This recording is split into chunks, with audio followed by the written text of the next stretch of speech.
যে এই দুর্ঘটনা থেকে সবাই উদ্ধার হয়েছেন। ডিএম সাহেব ছিলেন, আমাদের এমপি ছিল অসিত মাল, সামিরুল, আমাদের রানা মানে অভিজিৎ সিনহা ছিল, আমাদের আরও অনেকেই ছিলেন। একটা কারেন্টের মধ্যে পড়ে যায়, একটা ঘূর্ণি কারেন্টের মধ্যে কন্ট্রোল করতে পারেনি ড্রাইভার, ঠিক আছে, ঈশ্বর করুণাময় রক্ষা করেছেন ওদের। আমি কথাও বলেছি ডিএম সাহেবের সঙ্গে, অসিতের সঙ্গে, সামিরুলকে ফোন করেছিলাম, পাইনি, রানার সঙ্গে কথা হয়েছে, অভিজিতের সঙ্গে। ঈশ্বর করুণাময়। বলছি কালকে আপনার কি কাল আমার 11টার সময় সমস্ত ডিপার্টমেন্টের কাছে রিভিউ নেব। মুখ্যমন্ত্রী আমাকে আসতে বলেছেন বীরভূমে, পূর্ব বর্ধমানে। আমি আজ সারা দিন আমাদের জেলায় কাটিয়ে আবার চলে এসেছি এখানে। 11টায় করব, তারপর বর্ধমান পূর্বতে যাব।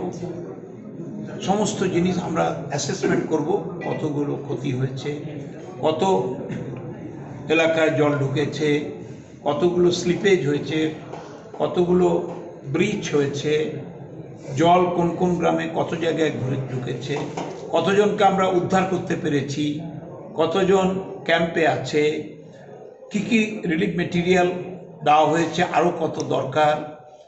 মুখ্যমন্ত্রী নিজেই ঘুরে বেড়াচ্ছেন, বুঝতে পারছেন না? হাঁটু অব্দি জলে দাঁড়িয়ে তিনি ঘাটাল দেখছেন, তিনি পুরসুড়া গেছেন, খানাকুল গেছেন, কেশপুর গেছেন। She is on the street, মানুষের নেত্রী। মুখ্যমন্ত্রী বলছেন যে ম্যানমেড, বারবার ডিভিসি 100% জল ছেড়ে দিচ্ছে, কি বলবেন? 3.5 লাখ কিউসেক জল ডিভিসি ছেড়েছে। এরকম ঘটনা দুটো টাইমে হয়েছিল, একটা 2009-এ, একটা 1978 সালে।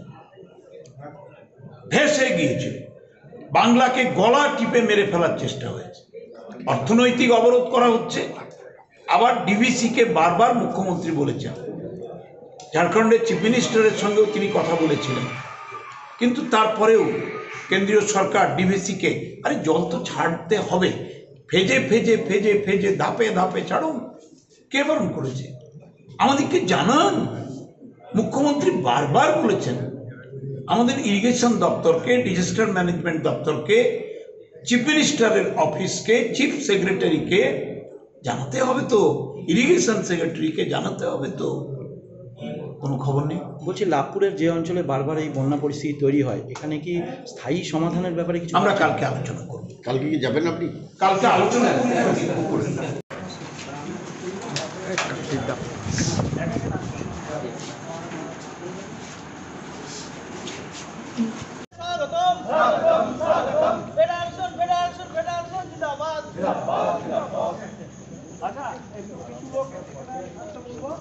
বিভিন্ন দপ্তর থেকে একজন করে আসবে।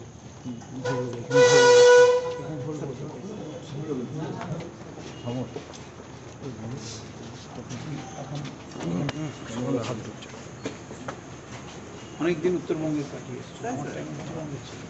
এখনো স্যার আমার ফ্যামিলি টাইমে তো শিলিগুড়িতেই থাকি, এখানে আছি ধরে। আর সেই ভূমি কোথায়? ও তো এটা টিফিন নর্থ ইস্টে মেদিনীপুরের লোক ওখানে বাড়ি টাড়ি করে ফ্যামিলি নিয়ে চলে গেছে। স্টেশন এখন ওখানে। মালদাতেই আছেন স্যার, মালদা জানি কি অবস্থাটা ওটা? বল্লাপুতা শেষ। স্যার আউট অফ 3000 750 হয়েছে, 750 আর আজ sir by Saturday in all state complete হবে। লোকের ক্ষোভটা মিটেছে। স্যার পাবলিকের ওই যে আমাদের যেটা ওই ওদের যে ডুবে গিয়েছিল, পেপার এখন জমা দিতে পারবে। ঠিক আছে। হ্যাঁ নমস্কার স্যার, কালকে দেখা হবে আপনার সঙ্গে সার্কিট হাউস কমপ্লিট করে তারপর 1-1:30টায় বেরোবো বর্ধমান। বর্ধমানে মিটিং করে ব্যাক টু ক্যালকাটা। আজকে তো আপনার যা ঘটনা ঘটেছে, এই তো মিসহ্যাপ হয়েছে একটা বিরাট। God save them, God save them. ঈশ্বর বাঁচিয়েছেন উপরওয়ালা। ইয়েস স্যার, আমি আপনাকে দেখলেই বলি আপনি আমার রক্ষাকর্তা। আরে আপনি আমার জীবন বাঁচিয়েছিলেন মঙ্গলকোটে, আমি ভুলে যাব? আরে ইউ আর দ্য পার্সন। আর মিডিয়া ভাইদের কাছে একটা অনুরোধ, সেটা হচ্ছে কোনো জায়গায় কোনো আননোটিসড ইস্যু যদি পড়ে থাকে, call to me, direct call to me, যে এই জায়গাটা একটু দেখা দরকার, এই জায়গাটা একটু কাজ করা দরকার, প্লিজ কল মি। ঠিক আছে।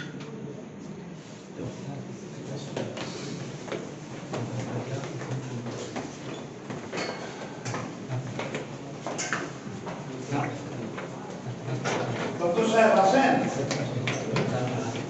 মোহাম্মদ তুমি এখানে